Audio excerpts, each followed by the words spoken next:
The current buzz right now in the Bible prophecy land, and probably the video that's gonna pop up and be suggested after you see this one, or somewhere in the suggestions around this one, is going to deal with, hey, Daniel 9:27 may have been fulfilled with the new peace plan that Trump has unrolled with Hamas and Israel, Gaza, Israel, however that works out. Or if you're watching this later in history, whenever our future, whenever the next one rolls out, every time there's a new peace plan involving Israel, we jump to it. But not only is that part of the conversation, which we've had in the previous two episodes, but when we talk about that covenant being strengthened in Daniel 9:27, we talk about Trump's peace plan. I believe all the peace accords and peace plans Israel has had. I think it's also drawing up the sides for the centerpiece battle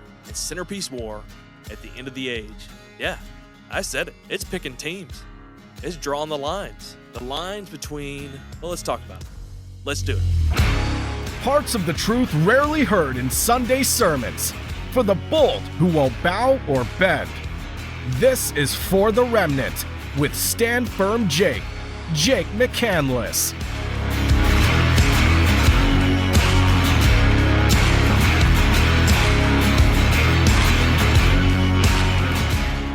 I've talked and I've spent 2 episodes talking about that question. Is Trump's peace plan, is that the strengthening of the covenant that we read about in Daniel 9, verse 27?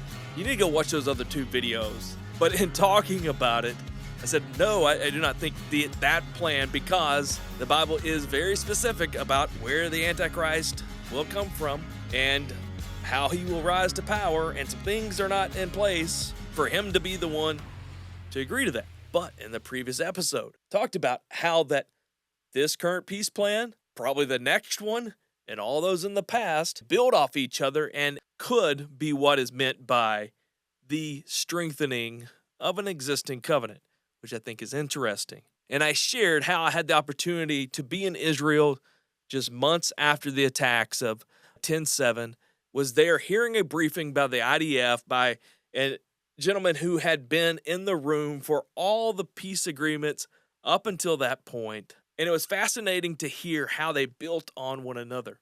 They weren't just peace plans that, one was signed, it didn't last, and they're the next. Well, I mean, in a sense it did, but they also built on one another because each time a new nation had normalized a relationship with Israel and came on board to have peace with Israel. And so you had, since 79, and I go back, I would say since 48, those who were in support of Israel becoming a nation, but you have these nations signing up. They're not many. Maybe one day they will be many. You can see the connection to Daniel 9 there. Each of these nations signing up. They've normalized their relationship with Israel. They have peace with Israel. They maybe even be in partnership, maybe even come to the aid of Israel. They have an agreement with Israel. Okay, so we're in the room on the screen and posting how that in 79, Egypt signed this agreement with Israel. Then you jump to, I think, 94, Jordan. Then you really have nothing until the Abraham Accords. You have 4 nations come on board then, and then believe right before the 10/7 attack in 23, you had Saudi Arabia maybe in talks of coming on board, and maybe others. And then now with this peace plan, you may have others come on board. And as this leader would name these nations, he would light them up on a map in blue. And they begin to form, Egypt, Jordan, UAE, Bahrain, Morocco, Sudan. And then he began to show the threats to Israel. Of course, Iran, Hezbollah, Hamas, which was in the south. Then he really focused on Turkey and the Turkish nations. And each of these he would turn red. As a student of Bible prophecy, I was stunned by what I was seeing. This map with Israel in the center. To be fair, Jordan's even with Israel. Gaza, where Hamas was, well, little south. But for the most part, you had this blue southern block of nations. He even proposed the next nations to come on board, the Abraham Accords, and the future threats in red in the north. And I snapped my picture and was stunned as a passage came to mind, Daniel 11.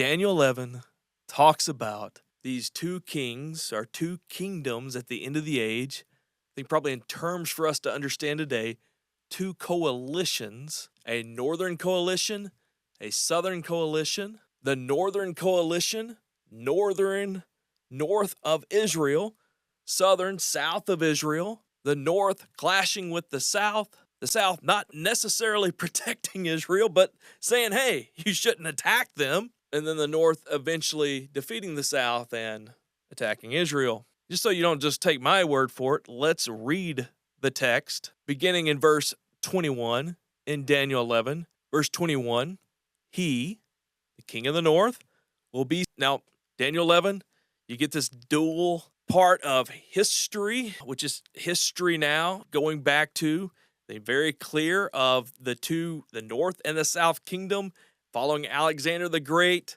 the Seleucid kingdom in the north, mainly in Syria, parts of Turkey, that area, then the Ptolemy kingdom in Egypt, or mainly Egypt. So very clear, a specific area, really walks through the history that happens there, very detailed. Then it jumps to what has not happened and believed to happen at the end of the age. Verse 21, he will be succeeded by a contemptible person who has not been given the honor of royalty. He will invade the kingdom when its people feel secure. He will seize it through intrigue. Then an overwhelming army will be swept away before him. Both it and the prince of the covenant will be destroyed. After coming to an agreement with him, he will act deceitfully. With only a few people, he will rise to power. When the richest provinces feel secure, he will invade them and will achieve what neither his fathers nor his forefathers did. He will distribute plunder, loot, and wealth among his followers. He will plot overthrow of fortresses, but only for a time. With a large army, he will stir up his strength and courage against the king of the south. The king of the south will wage war with a large and very powerful army, but he will not be able to stand before the plots devised against him. Those who eat from the king's provisions will try to destroy him. His army will be swept away, and many will fall in battle. The two kings, with their hearts bent on evil, will sit at the same table and lie to each other, but to no avail, because an end will still come at the appointed time. The king of the north will return to his own country with great wealth, but his heart will be set against the holy covenant. He will take action against it, and then return to his own country. At the appointed time, he will invade the south again. But this time, the outcome will be different from what it was before. Ships of the western coastlands will oppose him, and he will lose heart. Then he will turn back and vent his fury against the holy covenant. He will return and show favor to those who forsake the holy covenant. His armed forces will rise up to desecrate the temple fortress and will abolish the daily sacrifice. Then they will set up the abomination that causes desolation. With flattery, he will corrupt those who have violated the covenant. But the people who know their God will firmly resist him. Verse 40. At the time of the end, the king of the south will engage him in battle, and the king of the north will storm out against him with chariots and cavalry and a great fleet of ships. He will invade many countries and sweep through them like a flood. He will also invade the beautiful land. Many countries will fall, but Edom and Moab and the leaders of Ammon will be delivered from his hands, and he will extend his power over many countries. Egypt will not escape. He will gain control of the treasures of gold and silver and all the riches of Egypt, with the Libyans and Cushites in submission. But reports from the east and the north will alarm him, and he will set out with great rage to destroy and annihilate many. He will pitch his royal tents between the sea at the beautiful holy mountain, yet he will come to his end. No one will help. A lot of stuff going on. You see the overlap to the end of the age, the abomination of desolation, turning against the people of the holy covenant, the end of the daily sacrifice, all these things connected to the Antichrist.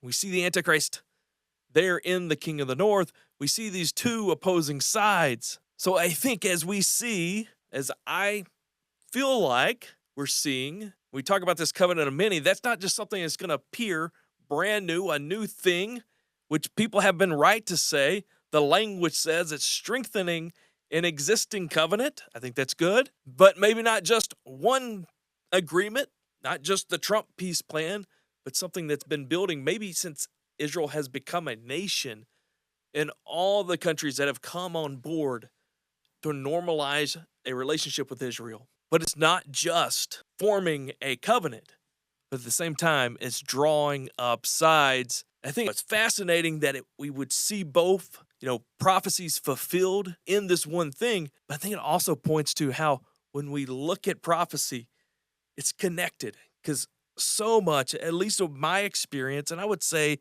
it's probably been yours too, so much, if prophecy is dealt with, it's dealt with secluded, isolated. We don't look at it as one narrative, one combined narrative.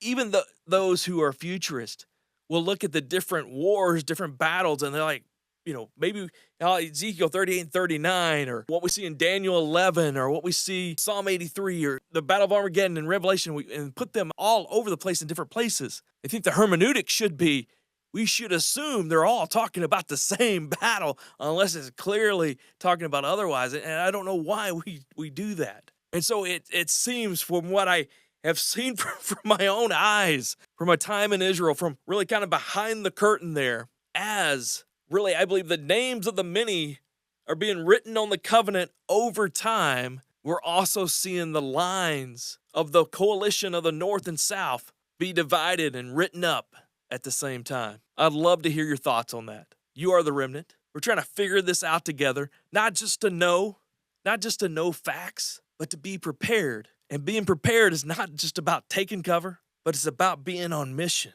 but not just aimless mission. And I think that's why it's important that we understand it. I started talking about, you see these videos and they'll talk about this must be, this Daniel 9 thing must be fulfilled in this Trump peace plan because this person was the Antichrist. The Bible's very specific in where the Antichrist comes from. When we talk about the king of the north, king of the south, you can't just say, well, it's north here, south, any south.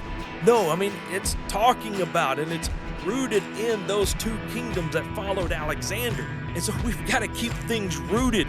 In our mission, we need to keep rooted in this truth and the actuality of the narrative that is unfolding and that we get to be a part of. And as the remnant, we should want to get it right and to be a part of that mission and that story. Thanks for listening. I'm Jake McCandless, and this has been For the Remnant. Don't just listen, but keep rising up. Subscribe, share, and most importantly, stand firm. And join the circle at circleup.standfirmj.com.